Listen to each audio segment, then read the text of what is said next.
The carbon pricing watch, as you just referred to, was released by us earlier in the Expo. And I think it sort of captures where we are in the world with various types of carbon pricing mechanisms. Last September at the UN Secretary General's Climate Finance Summit, we saw this tremendous momentum build around carbon pricing with over 1,000 private sector companies, including investors, nearly 75 countries and about 25 different sort of jurisdictions, subnational type jurisdictions, actually signing up for it. This particular, the carbon pricing watch, the brief we put out, sort of actually documents where these mechanisms are. So there are 40 countries, nearly 40 countries, and over 20 sort of regional or subnational jurisdictions. So we're already seeing a great deal of climate leadership on carbon pricing. We definitely are. In total, the carbon pricing mechanisms, both market-based and taxes, are worth about 48 billion today. It is definitely much lower than what the carbon markets themselves were some years ago, but you're absolutely right that the momentum is building back, and the big difference, I think, is that there is traction across the sort of different kinds of economic players. We've seen there are precedents in many emerging economies, from Chile to South Africa to Kazakhstan, to develop their own carbon pricing, but how can you give assistance to these economies that for them it's not a natural, it seems like quite an alien concept, pricing carbon in a country where poverty reduction and other things are so key? Right, so a lot of these countries are still sort of on a very steep upward trajectory for growth, and clearly with growth there's going to be emissions. So planning ahead for that is how. So we have a program called the Partnership for Market Readiness that actually has nearly 40 participants, several donors, but also 18 countries who are directly benefiting from the technical assistance this platform provides. And the whole idea behind the platform is to support countries in doing some ideally market-based mechanism, but any sort of carbon pricing mechanism that is best suited to their sort of economic low carbon growth strategy. Okay. And are we expecting to get to a critical mass with this number of countries, be it 70 or be it 100, where we have all of them then follow? Is it just, in the meantime, it's working up and ensuring that moves are afoot in these countries towards carbon pricing?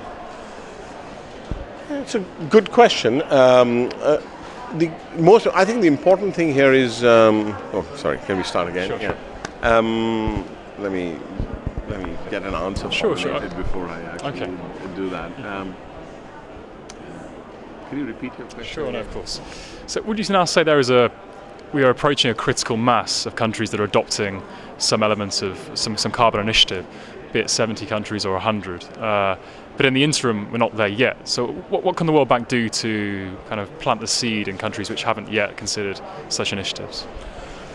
So I think given this momentum, supporting this momentum, like I mentioned, the Partnership for Market Readiness, there's a lot of knowledge that is coming out of it, from how to establish market-based mechanisms like emissions trading systems to how to put in place monitoring and reporting systems, and we want to share this with as many as possible.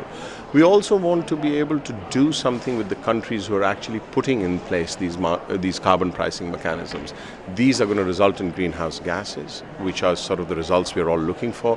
So how do we monetize these results? So we actually have a couple of funds already in place. One is called the Carbon Partnership Facility, and we are working on building another fund which will actually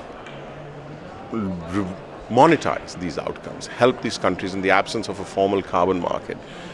It is going to help these countries actually translate action into money. Okay. Now we know in this brave new world of bottom-up climate diplomacy, whatever you'll call it, how can we ensure that these carbon taxes or whatever they are actually significant and they're going to effectively tackle global warming rather than just paying lip service to it?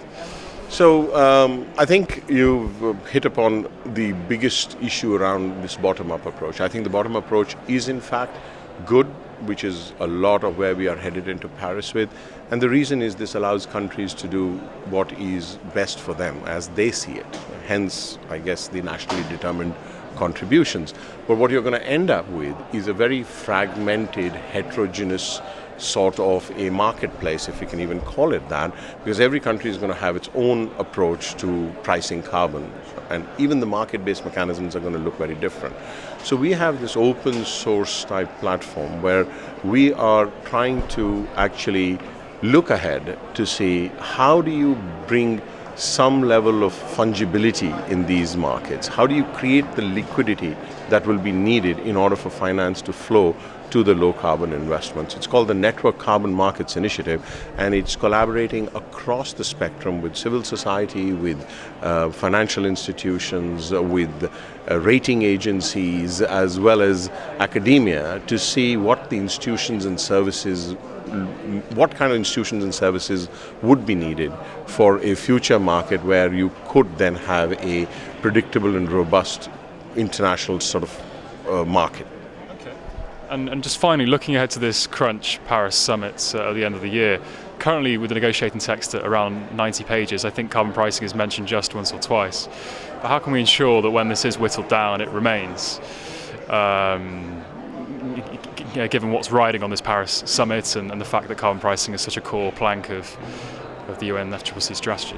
I'm not sure I would be in a position to say how we ensure it happens, but we must have it. The agreement must have a reference to markets and market mechanisms in order to ultimately support countries' ambitions. You are going to need this. And I think a lot of countries are beginning to recognize that. My conversations at the Expo with both government officials as well as UNFCCC officials and the private sector, which is represented here in big numbers, is that I think there is a palpable optimism around the fact that Paris will include language around markets, that there is more needs to be done than what ambition needs to be supported.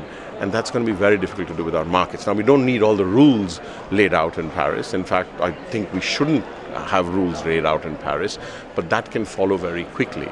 But the whole idea of opening the door to saying markets are, in fact, an efficient way to disseminate the signals needed across economies in order to sort of mobilize financing and get it to the most efficiently get it to the low carbon investments that we need.